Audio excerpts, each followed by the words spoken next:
We don't talk about death, especially in Black and brown families. We unintentionally pass down silence. Creating spaces to grieve openly, to remember, and to honor is powerful. It's genuinely a journey, and it's a journey for everyone. But one thing that is true across the board is that you do need to feel all of it. That's the biggest advice I can give you. And to anyone listening who is grieving, I see you. I'm with you, and you will be okay. Hold on. You will laugh again. You will joy and happiness and grief and sadness can coexist. Hi, beautiful people. I'm Chantal Rochelle, author, visual storyteller, vessel, all of the above, and you are listening to Dreams and Drive. Hey, Dream Drivers. Today in the guest chair, we have Chantal Rochelle, who's a creative producer, marketing strategist, and storyteller who believes in the power of representation, connection, and leaving the world better than she found it. In 2005, she added author to her journey with the release of Where Did Grandma Go?, a children's book that's all about love, loss, and keeping memories alive. We dive into how Chantal was able to make this happen, the successes, the challenges, and the many lessons she's learned along the way. And this episode was special and vulnerable for me as Chantal dives into her inspiration for writing the book, which was losing her mother 6 years ago. And as you all know, I recently lost my dad last year, and this episode was a way for me to reflect on where I am along my own grief journey and also be inspired by all that Chantal has been able to accomplish while still dreaming, driving, and grieving. It's going to happen to all of us at some point in our lives. So I think this was a very important conversation for you, Dream Driver, to hear whether or not you can directly relate to what it means to lose a loved one, especially someone as close to you as your mother or father. One of my biggest takeaways from this episode is joy and pain can coexist. It's how you move through it that matters. The journey for all of us isn't easy, but it's worth it. And if this episode resonates with you in any way, I'm urging you, please stop what you're doing and share it with someone. Tag them, text them, email, airdrop, whatever the best way is. I'm counting on you to help build the community. And make sure you're also following us on Dreams and Drive on all social media platforms. And if you want to be part of our email community, just go to dreamsanddrive.com/join to sign up. And one more thing about Chantal, although we're talking about like one specific part of her journey, she is accomplished, all right? She's a Shorty Award finalist, Webby Award nominee, and Forbes 30 Under 30 honoree. Her work has been featured in Entertainment Weekly, MTV, Essence, Vibe, Complex. She's part of helping shape some of your favorite cultural conversations and pushing the industry forward. So I just wanted to add that in there.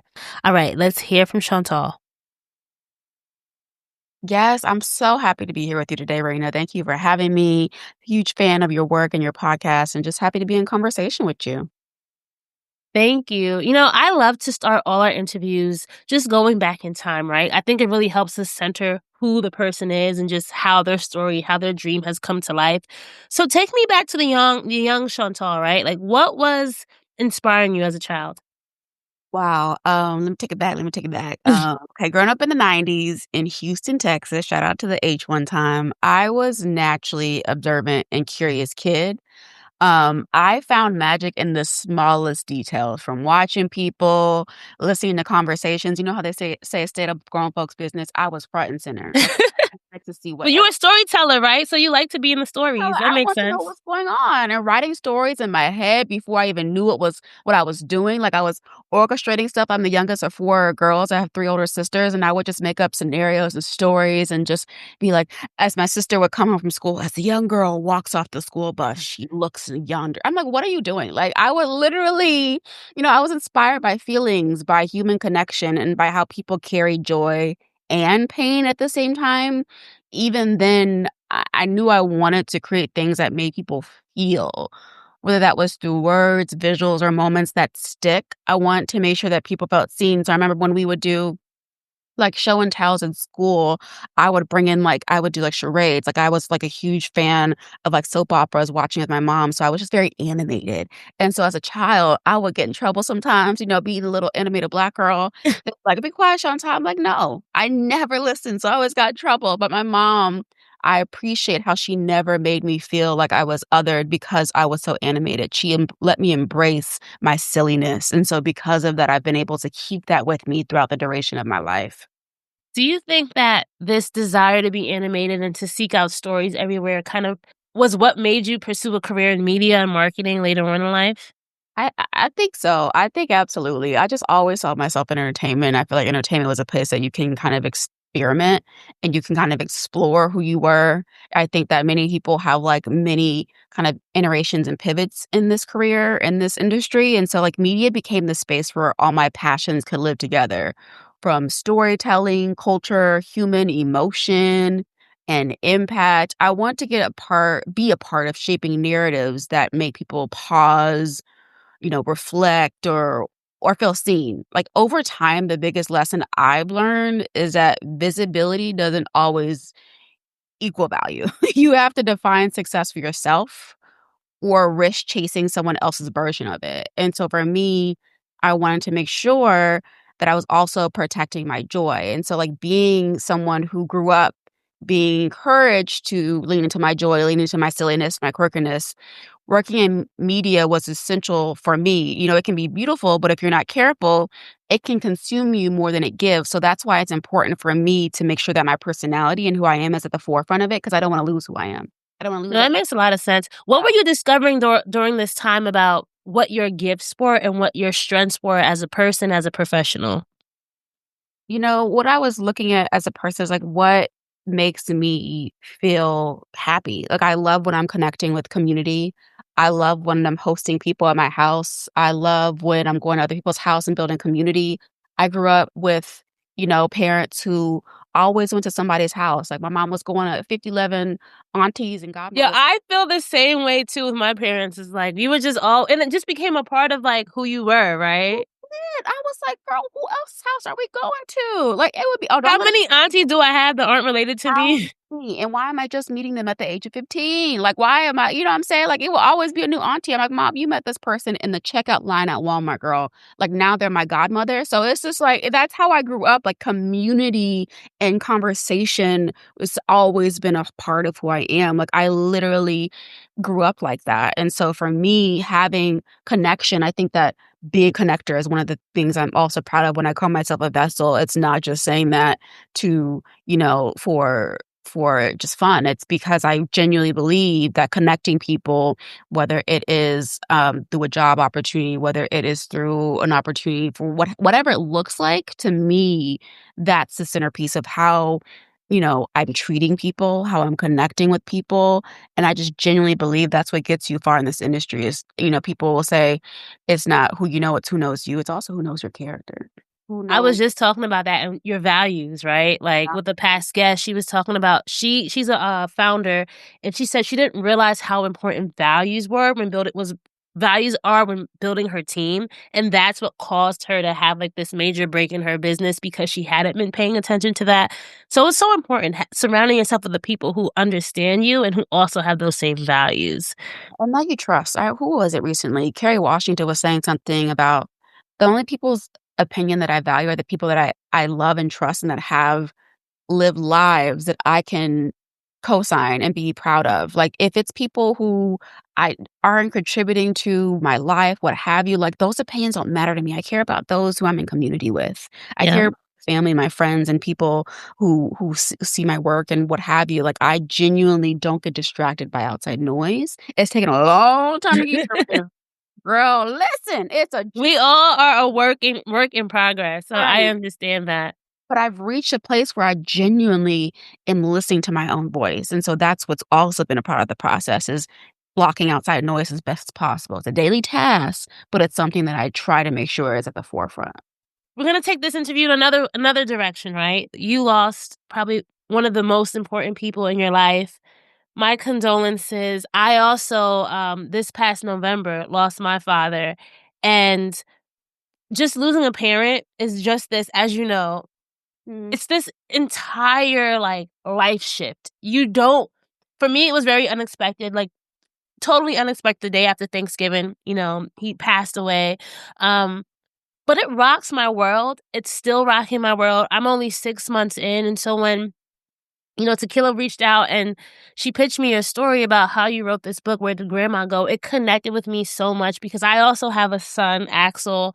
Him and my dad, when I tell you they were like that was his boy, his roadie, and my dad had all girls, so, like, having a grandson for the first time was, his first time to kinda just, like, go all in with a little boy.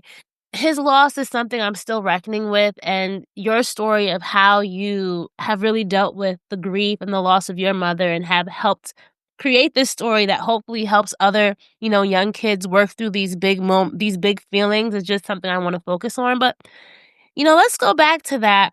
When you lost your mother, how did that affect your life? First of all, thank you for the condolences and condolences to you as well. It's a journey that, when you're part of this club, it's a club that no one wants. You never know how it feels until it happens. Like, now that I am in it and I've had friends who have lost their parents, I feel like I was not saying you didn't show up for them, but you really don't know how to unless you have gone through it, and so I'm sorry, I'm sorry, but we all just they understand, and they're like, "We understand," but Absolutely. it's It's difficult. actually been 6 years since my mom passed, and sometimes it Okay. feels like 6 days previous. It'll feel like 6 hours ago. Okay. Grief is a journey that I think is individual to everyone, but it's universal. When she passed, I was left with this ache, but also this desire to process it in a way that could help others. It took forever to get there. Like, I think being in year 6, I think for me, like, grief, like, my mom was, is, and will forever be my anchor. She's my person. She was Mhm. literally Same here. my light. She called me her miracle baby. She was my best friend. She called me her voice of reason. Like, she was and will forever be my anchor. And I mention that because there was a point in my grief where I didn't think I would be able to make it. I didn't think that I would be able to be here. So the thought of even writing a book 1, 2, 3 years in was unfathomable. I think for me, after year 3, 4, I decided to think, "How can I honor her now? How can I turn?" Because the achiness, the grief for me, because of the proximity and closeness I had to my mother, was profound. It was palpable, and so I needed to feel all of it. I needed to process all of it. I needed to go through all of the emotions that you need to go through to process leaving such a tremendous, significant person in your life, and so for me, it it it was something that I don't know for you, but yours is so fresh. Like, Yeah, my I'm mom. just like, I don't know how it's gonna. I'm like, is it ever gonna get better? Is it gonna get worse? Because then some days it's just like, it's a roller coaster right now for me, and so Roller coaster, and I think that 6 months in, I was still a zombie. I would still find ways of, like, it's 6 years for me, and I'll go to pick up the phone sometimes. Like, it really, and also or you. like want to send a text, right? It's Yeah, I wanna send a text. It's the duality of, while they're really gone, but also they never will leave you. You're gonna take a minute to get there, but I think for me, it's just also honoring where I am in my grief. I allowed myself to feel all of it. I have this thing where I say, "You have to manage your grief or your grief will manage you." And there were times when my grief managed the hell out of me, like, had me defeated, had me in bed for days, and so I think that it's just important to allow it yourself to feel all of it. Allow yourself to go through the motions where you will literally have a moment where you're in the aisle. Like, for me, I saw Tate's cookies, which my mom loved, the oatmeal cookies. I'm crying in the aisle, and this older white lady was like, "Oh, honey, are you okay?" I said, "Leave me alone. I don't even know if that's your name, but leave me alone." I was just I was being dramatic, but it was just, like, moments like that, like, honoring it and not running away from it and putting it to the side, so I think that that's also something that is important, which is what, for this book, it was a way for me to help others with their processing of it. You could have done a lot of things with your grief, but one of the things you chose to do was write a book. Why do you think that was so important? And were you nervous, or did it just was it something you were confident that this is what I need to do? Oh, very much so. My mother always told me that she wanted me to write a book, and she wanted to write a book with me. I just didn't have a children's book in mind. And so as I was dealing with my grief, she has a way of still mothering me, and that's why I believe that they continue to parent after they leave. They continue to be your child. They continue to be your grandma, whatever person you left. They will that love sustains. It maintains. When my mom said she loved me every morning, it maintains. It sustains. When she checked on me every 5,000 hours of the day to make sure I was okay. Was she a chronic texter? Like, Chantal, what Oh, you doing? What you oh, doing? 20 times a day. This woman would be like, "What you doing, girl? We talked 10 minutes ago." And so it would also be like, I had a helicopter mom. So Mhm. I had a And you were the baby, you said, right? I'm the baby. I'm the baby of 4 girls. And so for me, This book was cathartic. It was a place to give my grief, a place to rest and to be just to settle. And so this book was really born out of one, fulfilling this, wish that my mom had. But then I was like, oh, this is a way to help others, especially children who don't always have the language for grief. The book, Where Did Grandma Go? Was my way of turning pain into purpose. The book isn't about tying grief up in a neat bow and making it pretty. It's about helping families sit with the big, complicated feelings. Like, Yeah. tool to open conversations, honor emotion, and give kids permission to ask questions, to wonder, and to heal at their own pace. And it's also a book for adults just as much as it is for children. My goal, hearing about you and your son and your dad, like that's exactly who I want holding this book. I want you reading it with your son to talk about the experiences that you've had with your dad and how he's had with his dad and how that will live on and the food that you're cooking. When you're riding in the car listening to music, maybe your dad's favorite song comes on, his spirits in the car dancing with you. It never goes away. And so that's what I want this book to do, is be a bonding moment for all who read it and for them to feel like they have a space to give their grief a place to rest. What's up, dream drivers? Life's all about making bold moves and investing in your dreams, right? Whether you're taking on a new chapter, like welcoming a growing family, relocating to a fresh city, or stepping up to your next big adventure, you need a ride that's ready to go the distance with you. The Toyota Grand Highlander is designed with more space for people who are ready to tackle the grand challenges ahead. With advanced safety features, convenient tech, and a sophisticated look that reflects your style, it's more than just a car, it's the SUV that makes every journey fun and easy. With comfortable seating for up to 8, an available hands-free power liftgate, and your choice between gas or hybrid engine options, like the 362 horsepower Hybrid Max, this SUV is built for those who aren't afraid to go after their dreams, and it's got room to spare. The Grand Highlander is more than a spacious vehicle. It's your partner in embracing all life throws at you. From daily routines to unexpected adventures, it's up for every grand challenge. Learn more at toyota.com/Grand Highlander. Toyota, let's go places.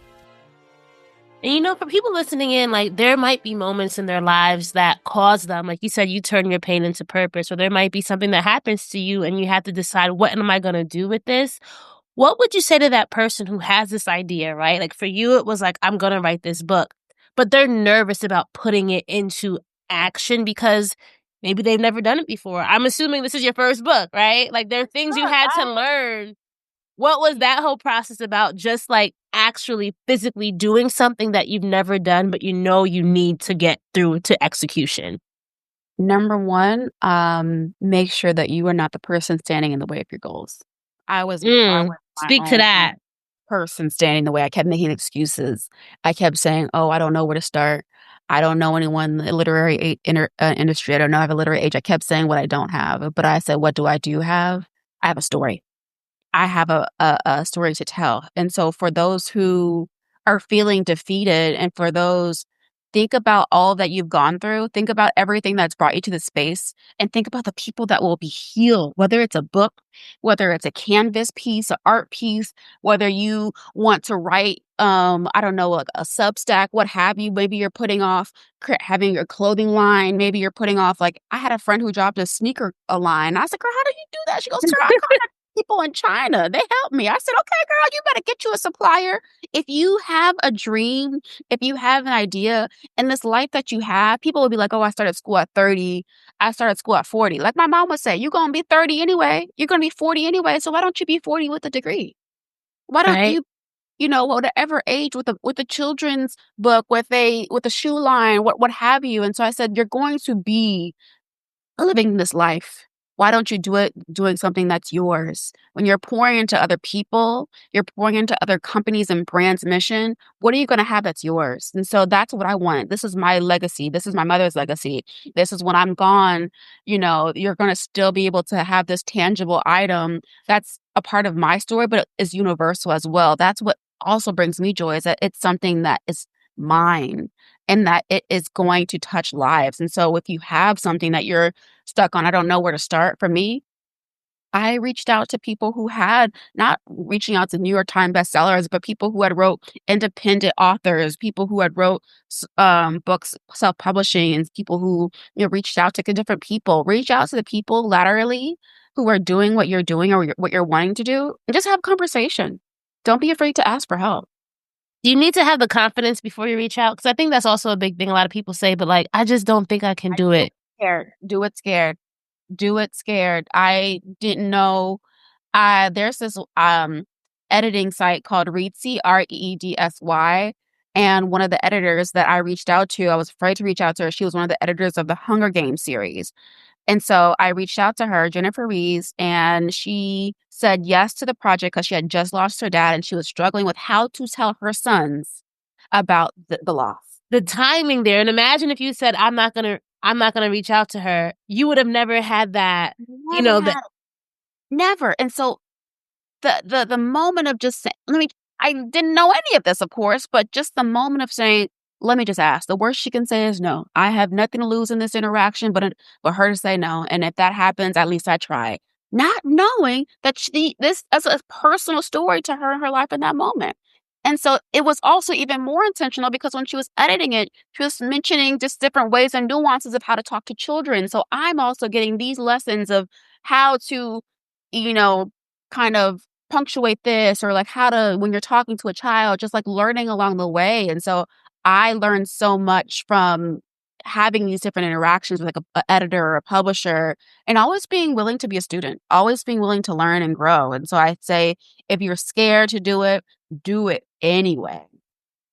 And, in thinking about the journey, a lot of us we're gonna all come across challenges. Was there, like, a very unique challenge to writing a book, to publishing a book that you encountered, and then how did you move through that? Oh, I think it was just getting yeses. Like when it came to who was going to publish the book, I pitched myself to all the big brands. I pitched myself to everyone. So I think that for me, um, it's basically like this is all a work in progress. I think for me, like making sure that when it came to pitching the book, it was always remembering my why, always remembering my North Mm. Star, who this book was meant for, why this book was written. When I mentioned it recently to a friend, I got 20 no's from different publishers. I got people saying this, no one's gonna read this, no one needs this, or this. No one needs this. Yes, People I got all kinds of stuff, right? And so I was just like, wow. Okay, you don't need this right now, but one day you will, to that person that I said that to them. And, I said, unfortunately, when, you do have to experience this, I pray that this book is healing towards you for you.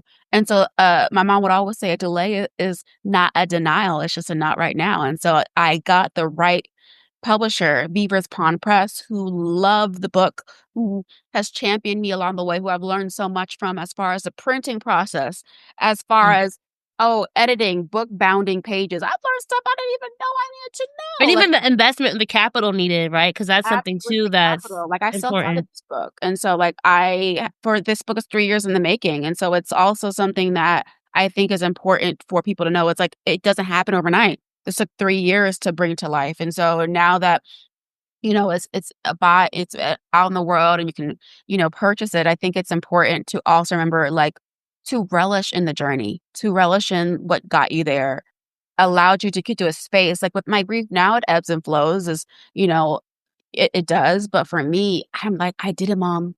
I wrote the book. I was gonna ask you that. Like, how do you think were you grieving while writing, or did this help your Oh, it grieving helped. journey? It actually was cathartic.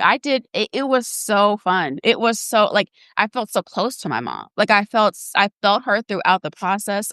I went to a children's library to write the book, and I wanted to get, because that's where I learned how to read a book, in a children's library in Houston. And I would always go to the library in Houston to read a bunch of books. I was a Junie B. Jones, Mm. Ghostbusters book. I was Me reading too. My mom used to take me to the Orange Public Library. It was, like, every week, and I was that kid who always had a book. I would bump into people because I was reading everywhere. always. I wanted everyone to read it. I'm like, "Did you read this? Oh my gosh, you have to read this book." Like, I would always be checking out 5 or plus books at the library, and so going back to that place that I fell in love with, at first of all, was an environment that I loved. I love libraries. I have a library card to, like, 3 different libraries. I love them. Get your library card. And But hopefully it's not I feel like, the physicalness of books is kind of dying, but I don't want it to. It's I like don't want it to either. I it's love so the tangible important for book. kids I to get love this in their hand and to just experience, like, the journey that books take you on, and I think I know that your niece inspired this and just, like, her being able to, like,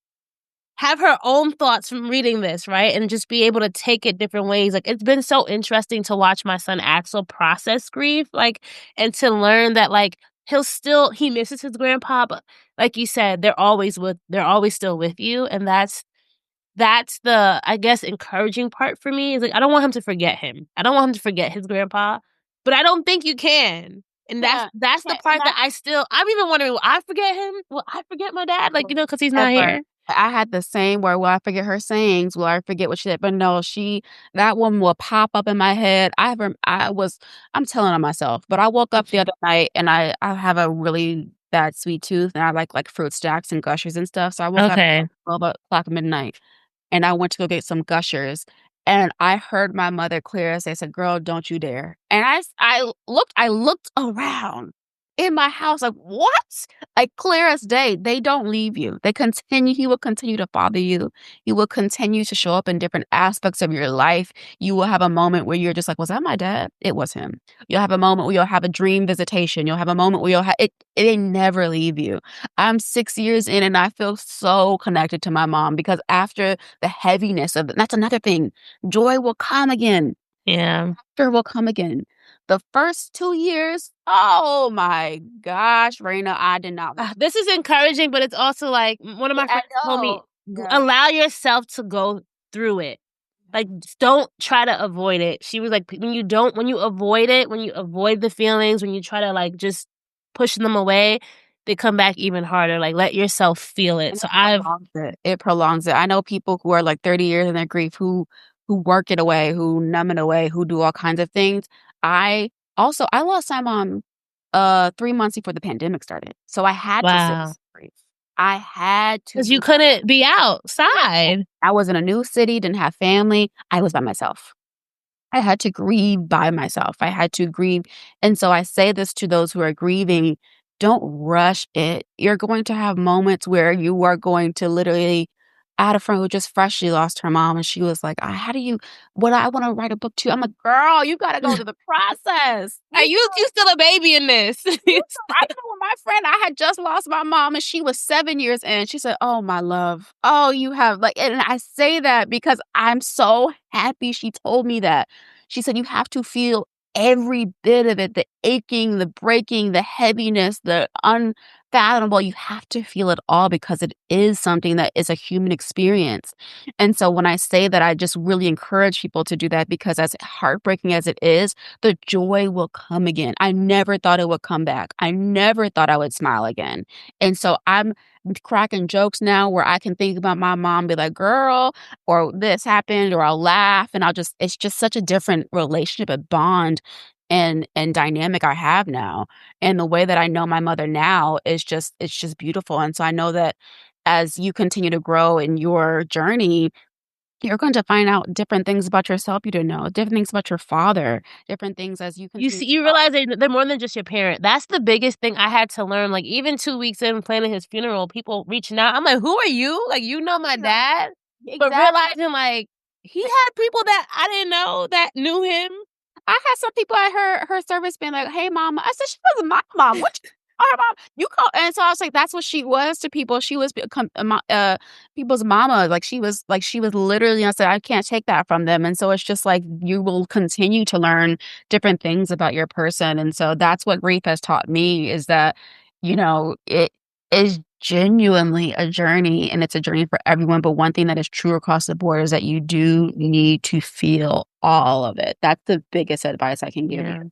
And you never know what will come from that. And for you, it was a book, right? Allowing yourself 3 years in to then say, "Hey, let me go on this new journey." One thing I want to leave everyone with is what I've come to understand is that grief doesn't just live in one generation, it ripples. Losing my mother made me more aware of the stories, traumas, and love that passed down through families. it taught me that healing is never just personal, it's communal. That's another thing I want, is one of my biggest takeaways that when we don't talk about death, especially in Black and brown families, we unintentionally pass down silence, which Yeah. will become shame or confusion. Creating spaces to grieve openly, to remember, and to honor is powerful. It's not just about who we've lost, it's about how we carry them forward. And so I say that because a lot of times in our generation, as we were just talking about, like we just kind of like numb it or just ignore it. And don't you realize, like, how your own mother may have been grieving and you didn't even know? That's what I learned from my father, like, he lost his mother at the age I lost him, right? And I'm thinking about but he talked about my grandma, like, she was, like, his light.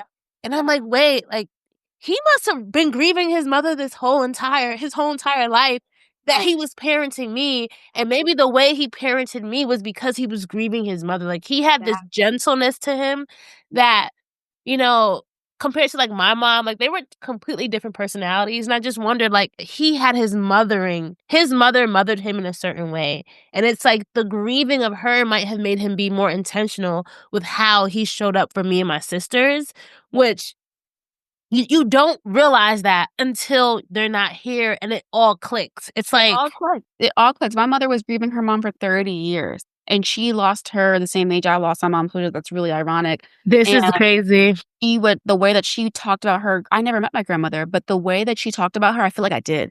I felt like she carried her with her. Same here." E People be like, "Oh, you think you're close with your mom? Oh, your mom and her mom were like thick as thieves," and the way that she was so gentle with me and nurturing, she learned that from her mom, and I knew my grandmother through my mom, and so I think that the grief never ends, but it also showcased me her grief was that's my roadmap. My mom's grief, like, which how she was able to still mother me and show up and still be present in my life and still, in spite of what she was going through internally, show up for me, so I think that's a perfect example of her still communicating and being like, "Oh, my mom did this, my mom did that, my mom" okay, like, I knew my grandmother through my mom, and so I think that's the beauty of it, that whenever I have children, I'm going to still be able to keep her alive in that way. Yeah, and now even, like, a tool like your book allows the younger generation now to also start developing these tools and just understand it so that maybe when the time comes, they'll just be not saying more prepared, but he might just understand what it means. Like, I think about, Axel, like, now he's, like, has these questions about life and death. Although he's only 4 and a half, it might seem morbid, but I think it's important for him to just start understanding that things come and go, and then you can still have this relationship with a person, although they're not here. That's the biggest thing. And to answer your previous question, I wanted to talk on the intergenerational aspect, first because it's so important to me, and what also I wanted to be the takeaway for this book is what's next for me is I want this book to be in people's hands. I want this to be, you know, universally, internationally. I want this to be something that people experience.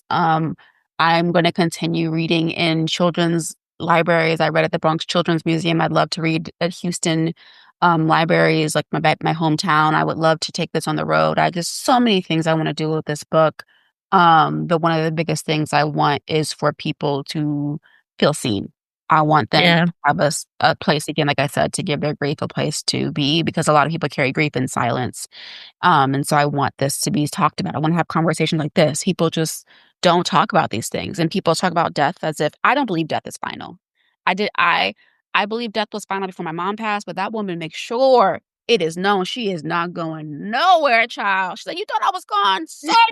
So that's for me. That's my journey with grief. That's my journey with how I operate. And so for everyone in their own journey, I had someone who lost her dad. And I was one of the people, me and my mom would be like, "Oh dang, that's unfortunate. That sucks for them." Or if someone lost someone, I was like, "I can't imagine." My mom would always look at me when I would say that, as if she would say, "One day you will. Yep. One day you will." Because she knew what that was like. And so I just want also people to know that this is a universal thing. This will happen to all of us. It's what you do with it, how you move through it, and how you choose to show up in this lifetime because grief will touch us all.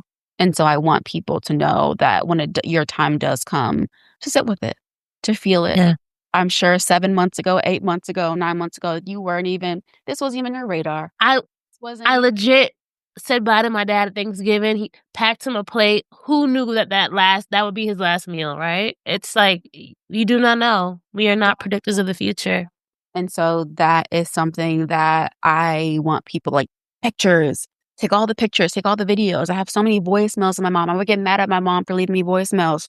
When she would call me 20,000 times a day, And then a voicemail every time, right? Like, "Ma, I didn't pick up the first time." "Hey, I don't know why you're not answering the phone. Girl, you know I got a job." But I listen to those now and I laugh because I'm like, "Girl, you know I'm working." So, like, when I miss her calling me in the middle of the day, I'll listen to those voicemails. When I miss us joking about something, I'll listen to those voicemails. I watch videos. I'll just also, it's the remembrance. I look just like my mother. So when I Mm. look in the mirror, I'm like, "Oh, there she is." And I turn more into her, like, every day. Or you start picking up mannerisms, and it made me wonder, is my dad, his mannerisms, like, really my grandmother? Because that's what he was taking from her? Like, my dad used to say this thing to my son when he was walking down the stairs, learning how to walk down the stairs. He'd be like, "Slowly, slowly, slowly," right? And I'm wondering, is that my generational legacy? Who knows? Maybe his mother said that to him, and then her mother said that to her, you know? So there's this whole idea of who we are is really who we were and who Beautiful. came before About us. that saying when they say your grandmother was carrying you when she was carrying, Yeah, like, how you're carrying the gener I'm like, "That is wild. That's super wild." wild. Coming with all of these things that have been passed down to you, it's just a beautiful thing. And I think what I hear from your story too is, like, allow yourself to create what comes from these feelings, right? Because for you, you were inspired to then create this book, and now it's gonna change and impact so many future lives. And so many of us, through painful experiences, something happens to us. Allow yourself to take that and run with it, because you never know whose life you'll change in the doing of that. Absolutely. And even if you don't wanna write a book or do anything like that, do something with your grief, whether it is running a marathon in someone's honor, whether it is doing what have you, whatever it is, just, turn your pain into purpose. Yeah, it's been cooking for me. Like, my dad was a jerk master. He was Jamaican. He was always on the grill with his jerk chicken. And I told myself this summer, I'm gonna learn how to jerk. I'm gonna learn how to jerk on the grill in honor of him, and to And make sure that legacy. make a his favorite meal, make a yummy meal. You don't have to do these big, huge, it could be something that is literally that is just personal to you and that person. Whatever it is, every birthday, I get my mom's favorite cake. Every, Mother's Day, what have you, I have a tradition that I do with her, and it's just for me and her. Like, Yeah, and my sisters have their thing, but, like, just have something if that's what you wanna do with your dad. How beautiful is that? If one day you're like, "I got some jerk sauce made in special form just for my dad. I did a collaboration," that's what's down the line for you. How beautiful is that? But that beautiful yeah. is that it's yours. It's yours. Well, thank you so much, Chantal. This has been such an amazing, inspiring, and just, like, I guess, encouraging conversation for me. Like I said, 6 months in, and life has changed, but just moving through it. I say day by day. People say, "How are you doing?" I say, "I'm taking it day by day, because that's all I can do right now, is just take it day by day." So thank you so much. You're so welcome, Raina. Honor your flow, honor all of it, and to anyone listening who is grieving, I see you. I'm with you, and you will be okay. Hold on. That's the best thing I can say, hold on. You will laugh again. You will joy and happiness and grief and sadness can coexist. Mm. That's the big thing, and you don't have to feel bad if you have moments of smiling, right? Like, if you're I was at the Beyoncé concert last night, right? And I did not think of my dad once, but I didn't feel bad about it, right? I was in that moment just living life. You dancing too, my girl, let's get it. So he ain't like Beyoncé. He would've been like, "Her weave is too fake." I'm like, "Daddy, come Oh, on." Lord, no. Oh, no, daddy, No, Lord. my dad was not a Beyoncé fan. He would've just been joking. He probably been like, "You like this, Raina? You think this is music?" That's what my dad would've said, Oh but my gosh, yes. that's hilarious. But yes, those memories are things that we could carry with us and be like, okay, yes, joy and pain can coexist, and it's how you move through it that matters. So just honor your flow and yes, that's the best I can say. And tell our listeners where they can buy the book, or where they can check it out and learn more about you as well. Look on Amazon for Where Did Grandma Go by Chantal Rochelle. Itasca Books, ITASCA books.com, and search Where Did Grandma Go. Also follow me on socials, mainly Instagram, where I'm most active at Chantal Rochelle. Why can't I say my own name? ChantalRochelle, all together. And yes, just happy to be in community and just meeting beautiful people like you, Raina. So thank you so much for having me. All right, so that's a wrap for Chantal's dream driving journey. I hope you enjoyed hearing her dream driving journey as well as her keys to success. If this is your first time listening, please make sure you stop what you're doing and hit subscribe wherever you're listening, whether that's YouTube, whether that's Spotify, Apple Podcasts. Hit subscribe so that you get notifications every time we have a new episode. Also, make sure you're following us on social at Dreams and Drive. You can find us on all social media platforms. Wherever you are, we are there as well. And lastly, if you want to be part of our email community, you can sign up by going to dreamsanddrive.com/join. And one more thing, guys, if you don't know, I'm always looking for new people to feature on the show. If you know someone who's great, has a great dream driving journey of any kind, not just entrepreneurship, right? Like any kind, just go to dreamsanddrive.com/pitch. That's dreamsanddrive.com/pitch to pitch them or send them the link. Tell them that's where they can go to share more about their story and maybe be on a future episode of the show. As always, keep dreaming, keep driving, and we'll chat again in episode 428. Bye, guys. Free audio post-production by alphonic.com.